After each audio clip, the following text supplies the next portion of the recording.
आमदेद। नाज़रीन इकराम, एक जानिब लाखों लोगों का लॉन्ग मार्च इस वक्त पिंडी की जानिब रमा दमा है। बहुत सारे काफिले इस वक्त पिंडी में पहुंच चुके हैं, बहुत सारे लोग वहां पे पहुंच चुके हैं। इमरान खान बजाते खुद इस वक्त जो है वो नूर खान एयरबेस पर उतरकर जो है ना वो पिंडी में पहुंच चुके हैं, जबकि दूसरी जानिब एक अजीब सूरत हाल पैदा हो गई है। जनरल आसिम मुनीर साहब को आए हुए आज दूसरा दिन है। ऑब्वियसली वो 30 को कमान संभालेंगे, 29 की शाम जो है ना वो चार्ज ले लेंगे, लेकिन कमान जो है वो 30 को संभालेंगे। लेकिन उससे पहले पहले आज अनाउंसमेंट का दूसरा दिन है और दूसरे ही दिन सीनियर तरीन जर्नैलों ने इस्तीफे देने शुरू कर दिए हैं। सीनियर तरीन जर्नैलों का इस्तीफा देना नाज़रीन इकराम ये बड़ा ही गैर रवायती है, बहुत गैर रवायती है। इससे पहले आर्मी में यह मिसाल नहीं मिलती है। जब भी कोई चीफ बनता है तो जूनियर लोग जो हैं वो इस्तीफे नहीं देते, बल्कि अगर कोई सीनियर सुपरसीड हो जाता है तो वो इस्तीफे देता है। तो इस वक्त जो है ना वो इस्तीफों की गूंज है। जनरल फैज हमीद के इस्तीफे की भी बात की जा रही है, जनरल अजहर का नाम भी इसमें शामिल है। आज ये जो है ना वो खबरें जियो ने भी चलाई हैं और भी जो है ना वो जराए से आ रही हैं। तो इसके पीछे मकसद क्या है? 76 लॉन्ग कोर्स के जो जर्नैल हैं वो इस्तीफे क्यों दे रहे हैं, इसके ऊपर बात करेंगे और इसके ऊपर कुछ तफसीलात हैं। दूसरा, जनरल फैज हमीद ने फोन करके जनरल आसिम मुनीर को क्या पैगाम पहुंचाया, क्या कहा, यह बहुत बहुत इंपॉर्टेंट है। यह भी मैंने आपके साथ जो है वो शेयर करना है। और तीसरा जो सबसे अहम और सबसे पहले मैं डिस्कस करना चाहता हूं इन दोनों चीजों को बताने से पहले, लॉन्ग मार्च सिचुएशन, इस टाइम कितने लोग हैं, जर्नैल क्यों इस्तीफे दे रहे हैं, ये भी आपको मैंने बताना है। लेकिन इससे भी पहले एक और इंटरेस्टिंग डेवलपमेंट है, एक और इंटरेस्टिंग चीज है, वो सबसे पहले मैं आपके साथ शेयर कर दूं। नाज़रीन इकराम, जनरल बाजवा के हवाले से कुछ चीजें नई सामने आ रही हैं। अहमद नूरानी जिन्होंने ये स्टोरी की थी कि जो जनरल बाजवा के खानदान के असासे हैं वो 12 अरब रुपए तक हैं मुबैना तौर पर, और उन्होंने उसके सारे सबूत दिए थे। उसके ऊपर बहुत ज्यादा हंगामा हुआ। आज 11-12 बंदे भी उन्होंने जो है ना वो पकड़ लिए हैं, जो है ना वो उस बारे में चीजें सामने आ रही है। लेकिन अब कुछ और मजीद सुबह सवेरे हुआ ये कि अहमद नूरानी ने ट्वीट किया और अहमद नूरानी ने जनरल बाबर इफ्तिखार को उसमें उन्होंने एड्रेस किया। और जनरल बाबर इफ्तिखार को एड्रेस करते हुए जो है ना वो अहमद नूरानी ने पूछा कि जनरल बाबर साहब, मैं पिछले 6 दिन से आपसे राब्ता करने की कोशिश कर रहा हूं, लेकिन आप मेरे सवालों का जवाब नहीं दे रहे हैं। इससे पहले जो है ना वो अंसार अब्बासी साहब कह रहे हैं कि दूसरा मौकफ नहीं लिया, इसलिए मैं आपसे कुछ सवाल जानना चाहता हूं, आप मेरा जवाब दीजिएगा। और अगर नहीं आप जवाब दे सकते हैं तो मैं शाम 4 बजे पाकिस्तानी टाइम के मुताबिक कुछ सवाल जो है ना वो अवाम के सामने रख दूंगा। और जो सवाल उन्होंने रखे हैं वो बड़े सरप्राइजिंग है मेरे लिए, बहुत सरप्राइजिंग। अब इसमें सच कितना है वल्लाह बा खुदा, हकीकत कितनी है मुझे नहीं पता। इस वक्त जो अहमद नूरानी ने जनरल बाजवा के बारे में सवाल रखे हैं नाज़रीन इकराम, मैं सवाल आपके सामने रखने वाला हूं। जब हो सकता है इनके कुछ सबूत आए तो इसके ऊपर कोई बात हो सकती है, यह भी हो सकता है ये प्रोपेगेंडा हो, आई डोंट नो, लेकिन सवाल बहुत इंपॉर्टेंट है। चले, हमें जानना तो जरूरी है वो सवाल क्या है। तो नाज़रीन इकराम वो सवाल मैं आपके सामने रख देता हूं कि जो अहमद नूरानी ने इसमें पूछे हैं। कितने सवाल पूछे गए हैं जनाब? ये जो है ना वो 3 सवाल पूछे गए हैं। सबसे पहला उन्होंने सवाल पूछा है कि if it is true that during the last visit of the United state at the chief of the army staff in the first week of October 2022, General Qamar Javed Bajwa held a long meeting with Salman Iqbal, the owner of ARY News. What was the agenda of that meeting?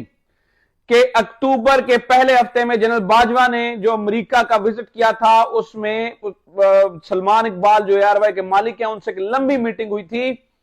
उस meeting का क्या मकसद था, ये अहमद नूरानी सवाल पूछ रहे हैं। आप पता नहीं है मीटिंग हुई है नहीं हुई है, अगर हुई है तो उसमें क्या बातचीत हुई है, क्योंकि अक्टूबर के एंड पे तो आपको पता है अरशद शरीफ शहीद हो सकता है ये सलमान इकबाल को फ्रेम करने के लिए मजीद जो है ना वो इस तरह की स्टोरी आ रही हो। अहमद नूरानी के माजी में हमने देखा कि वो जो साकिब निसार वाली ऑडियो थी उसकी कहानी आपके सामने ही आपको मालूम है, ये भी हो सकता है। लेकिन ये चीज दूसरी तरफ भी चीजें हो सकती हैं, अभी कुछ पता नहीं है। लेकिन नाज़रीन इकराम ये बहुत ही अजीबोगरीब और एक हैरान कुन चीज है जो अहमद नूरानी पूछ रहे हैं। दूसरा सवाल उन्होंने पूछा, if anything about the late journalist Arshad Sharif was discussed during the meeting, क्या कोई चीज अरशद शरीफ के बारे में डिस्कस हुई थी? वो कह रहे हैं ये सवाल इसलिए अहम है क्योंकि अरशद शरीफ क्रिटिकल व्लॉग्स कर रहे थे जनरल बाजवा के बारे में उन दिनों में।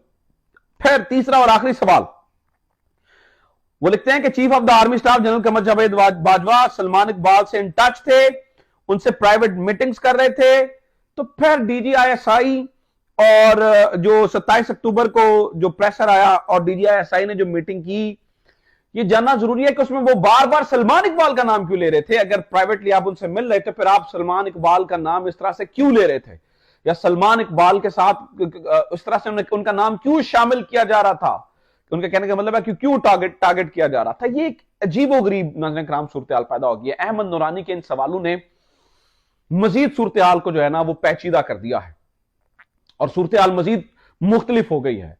अब मैं बार बार कह रहा हूं, वल्लाह बा खुदा इसके ऊपर जो है ना वो क्या जो है ना वो फैक्ट्स सामने आते हैं। एक तरफ बात, दूसरी तरफ आप इस्तीफों पे आ जाए। नाज़रीन किराम, कल जियो ने खबर चलाई कि जनरल अजहर अब्बास जो है ना वो इस्तीफा देके जा रहे हैं। आज जियो ये खबर चला रहा है कि जनरल फैज हमीद और फिर कामरान शाहिद ने ये खबर चलाई कि मेरे करीबी सोर्सेज बता रहे हैं कि जनरल फैज जो है ना उन्होंने इस्तीफा लेने का फैसला कर लिया। दो चीजें बहुत बहुत बहुत इंपॉर्टेंट है। देखें, ये गैर रवायती है। मैंने जैसे कि पहले आपको बताया, फौज का एक तरीकाकार है। जैसे जनरल बाजवा को चौथे नंबर पे पिक किया गया था, वैसे वो छठे नंबर पे थे, लेकिन जो है ना वो एक इंजीनियरिंग कोर्स से थे, इनके ऊपर जर्नैल और एक ने जो है ना वो कोर कमांड की थी, तो इसलिए ऑफिशियली जो है ना वो आप समझ लें कि ये चौथे नंबर पर आ गए जनरल बाजवा। तो जब जनरल बाजवा को पिक किया गया था तो जनरल जुबैर के अलावा जो बाकी जर्नैल थे, क्योंकि जनरल जुबैर तो ज्वाइंट चीफ बन गए थे, तो जो बाकी जर्नैल थे वो नाज़रीन किराम जो है ना वो उन्होंने इस्तीफा दे दिया था, या अर्ली रिटायरमेंट इसे कहते हैं, प्री मेच्योर रिटायरमेंट ले ली थी। वजह यह थी कि ये फौज की रवायत है कि जब आपका कोई जूनियर चीफ बन जाता है तो जो सुपरसीड होने वाले सीनियर्स होते हैं वो इस्तीफा दे देते हैं। लेकिन इस बार चीजें कुछ मुख्तलिफ हैं। जनरल अजहर सुपरसीड नहीं हुए, जनरल फैज भी सुपरसीड नहीं हुए हैं। जनरल अजहर और जनरल फैज दोनों जूनियर जर्नैल हैं जनरल आसिम मुनीर से, लेकिन उन्होंने इस्तीफा देने का ऐलान किया according to the Geo News. अब इसमें दो चीजें हैं।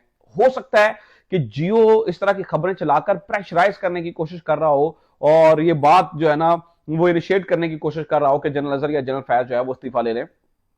आप बात को समझिएगा, हो सकता है कि उनका ये मकसद हो, क्योंकि सोमवार को तो बात बिल्कुल क्लियर हो जाएगी जो ही अगर रिटर्न में इस्तीफे आते हैं तो। और अगर ऐसा नहीं है तो फिर क्या कोई वादे किए गए थे जनरल अजहर से, जनरल फैज से?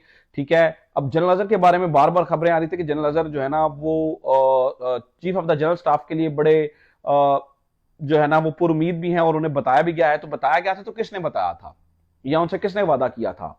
और इनका इस तरह जो इस्तीफा देना नाज़रीन किराम, ये इतने सवालात पैदा कर रहा है कि आपकी सोच है। इससे पहले हमने ये नहीं देखा कि जूनियर जर्नैल किसी के चीफ बनने के ऊपर जो है वो इस तरह से इस्तीफा दे दें। तो सिचुएशन यहां पर एक और रंग इख्तियार नाज़रीन किराम जो है ना वो करती हुई नजर आ रही है।